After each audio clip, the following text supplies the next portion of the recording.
방구석 무리뉴. 안녕하세요, 축쌤입니다.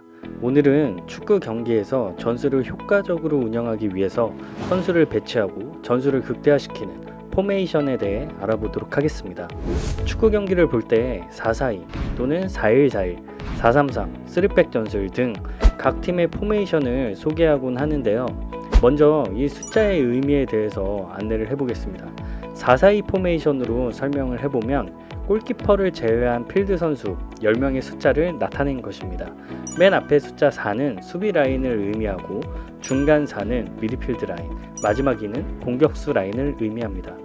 이제 포메이션을 볼 수 있는 안목이 생기셨죠?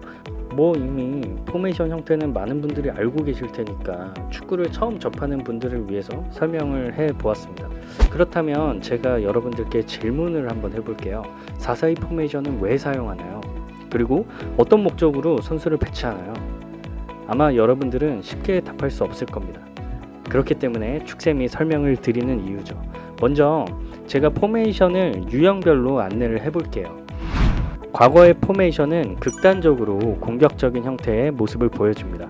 그림에서 보는 것처럼 2-3-5 피라미드의 형태의 포메이션인데 왜 이런 형태로 선수들이 배치되었을까요? 첫 번째는 19세기 중반에 영국에서 통일된 축구 규칙이 정립되면서 보다 많은 골을 넣어야 승리한다, 이런 공격 지향적인 생각이 일반적이었다고 합니다. 그래서 공격수들을 극단적으로 앞으로 배치를 했고요. 두 번째는 전방 패스 금지라는 끔찍한 조항 때문에 선수들은 드리블 위주로 경기를 진행할 수밖에 없었습니다. 흡사 럭비와 유사한 형태였다고 여러분들이 생각하시면 될 것 같습니다. 마지막으로 세 번째 오프사이드 규칙인데요. 당시에는 골키퍼를 포함해서 3명의 수비수보다 공격수가 앞에 있을 수 없었습니다. 또 수비수 2명 사이로 패스도 불가능했어요. 그렇다 보니까 자연스럽게 공격 숫자를 늘려서 수비를 앞으로 나오게 유도하는 전술을 사용할 수밖에 없었죠. 피라미드 포메이션은 다뉴브 악파 2314 포메이션으로 변형돼서 사용되었고요. 다뉴브 악파의 영감을 받은 이탈리아 비토리오 포처 감독이 하프라인 근처에 위치하는 3명의 하프백과 3명의 포워드 사이에 2명의 인사이드 포워드를 배치하는 2-3-2-3 포메이션을 시도하게 됐습니다. 이름하여 메토드 포메이션인데, 이 포메이션은 당시에 하프백은 좀 더 수비적인 역할에 집중할 수 있게 됐고 중원 싸움에서 우위를 점하게 돼서 공수 밸런스가 잡힌 완벽한 전술이라고 불리게 되었습니다. 이 전술로 1934년 이탈리아 월드컵과 1938년 프랑스 월드컵에서 2연패를 하게 되는 아주 대단한 전술이죠. 우리가 잘 알고 있는 과르디올라 감독도 메토드의 현대판이라고 불리고 있다는 점을 여러분들이 알고 계시면 좋을 것 같습니다. 다음은 근대 축구와 같은 형태의 시초 WM 포메이션입니다. 오프사이드 룰이 지금과 같은 형태로 변경되자 2명의 수비로는 공격수를 막을 수 없게 됐습니다. 그래서 수비를 1명 늘리게 되었습니다. 공격 5명과 수비 5명으로 나누면서 WM 형태로 배치해서 철저히 공격과 수비의 역할을 분담하는 포메이션을 만든 건데요. 팀의 밸런스를 잡는 이 포메이션이 1920년대 탄생해서 1950년대까지 축구계의 상식으로 여겨졌다고 합니다. WM 포지션을 WW 형태로 변형시킨 사례도 있습니다. 바로 헝가리 국적의 마르틴 부코비 감독인데요. 뛰어난 중앙 공격수의 부재를 겪고 있는 팀의 최전방 공격수의 역할을 플레이 메이커로 변경을 하고 하프백의 수비를 집중시키는 방법을 사용했는데, 이 전략은 구스타트 세베스에 의해서 WW 시스템으로 발전을 했습니다. 브라질 대표팀 감독 플라비오 코스타에 의해 4-2-4로도 발전하기도 했고, WM과 4-2-4 사이를 잇는 포백의 시초라고 볼 수도 있습니다. 또한 3-3-4 포메이션에도 지대한 영향을 미쳤다고 하니까 당시의 혁신적인 포메이션이었죠. 이제 우리가 익숙한 3-3-4 포메이션인데요. 이 포메이션은 윙 하프를 둔 정도의 차이가 있다고 합니다. 50년대 중반부터 60년대 초반까지 유행은 했는데, 이 시기부터 시스템이라는 이름보다는 숫자 배열식 포메이션이 사용되었다고 해요. 60년 그리고 61 시즌, 여러분들과 제가 태어나지도 않았던 이 시즌에 토트넘이라는 구단, 우리 너무나도 잘 알고 있죠. 손흥민 선수가 뛰고 있는 이 구단이 이 포메이션을 바탕으로 리그 우승과 FA컵 우승을 달성하면서 20세기 최초로 더블을 달성한 클럽이 됩니다. 여러분들 이 사실 모르고 있었죠? 저도 모르고 있었습니다. 잉글랜드 클럽 최초로 63년에 유로컵도 들어 올렸고 아주 유명한 클럽이었던 것 같아요.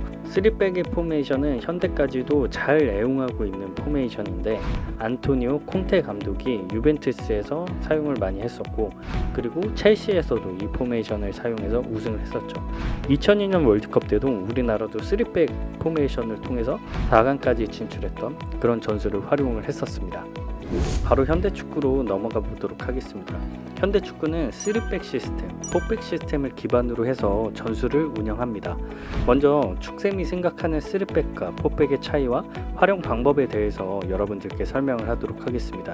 이러한 개념은 전술을 추구하는 감독마다 다를 수 있습니다. 왜냐하면 현대축구는 3백, 수비 3명, 4백, 수비 4명 이런 형태로만 운영하는 것이 아니라 대부분 변형된 전술을 활용하기 때문에 사실은 3백 그리고 4백의 차이는 의미가 별로 없습니다.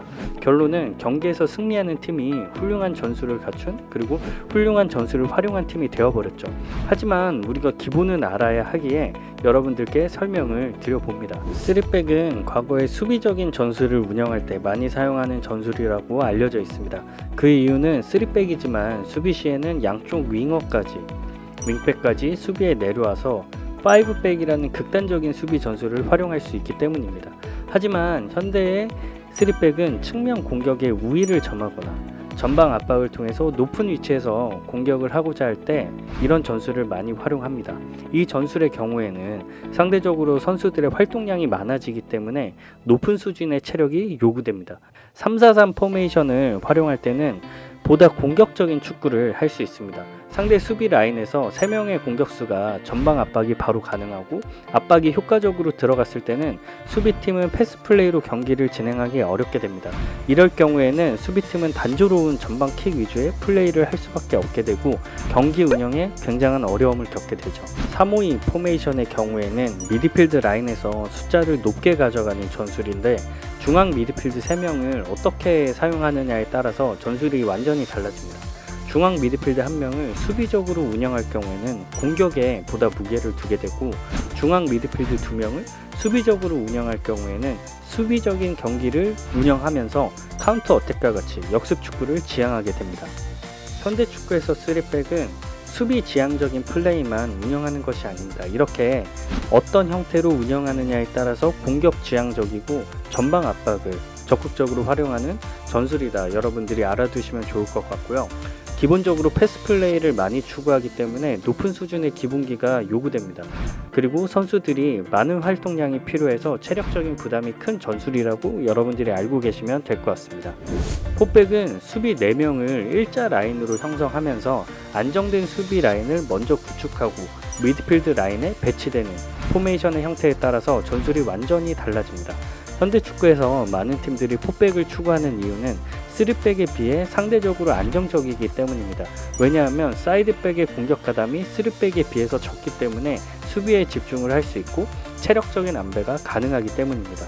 시즌을 치르면서 수많은 경기를 할 텐데 3백으로 계속 경기를 할 경우에 선수들의 체력 부담이 아무래도 가중이 됩니다.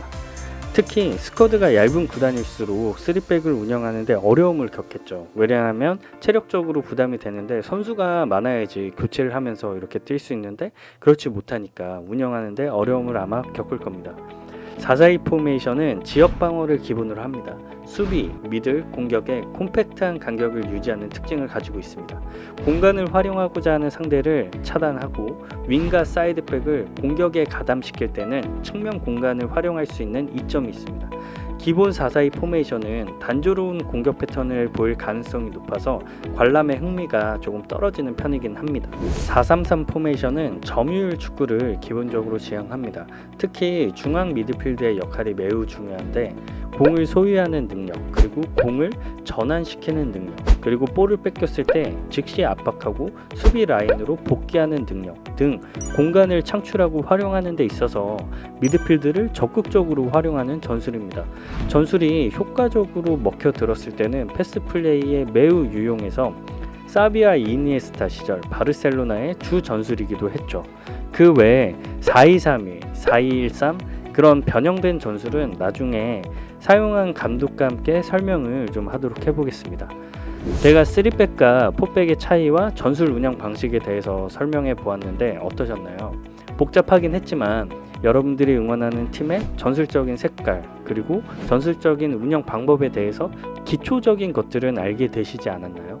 물론 전술과 더불어서 개인 전술이 추가되어야 진정한 팀 전술이 완성되지만 그래도 내가 전술을 파악할 수 있다는 점에 많은 의미를 두면 좋을 것 같습니다.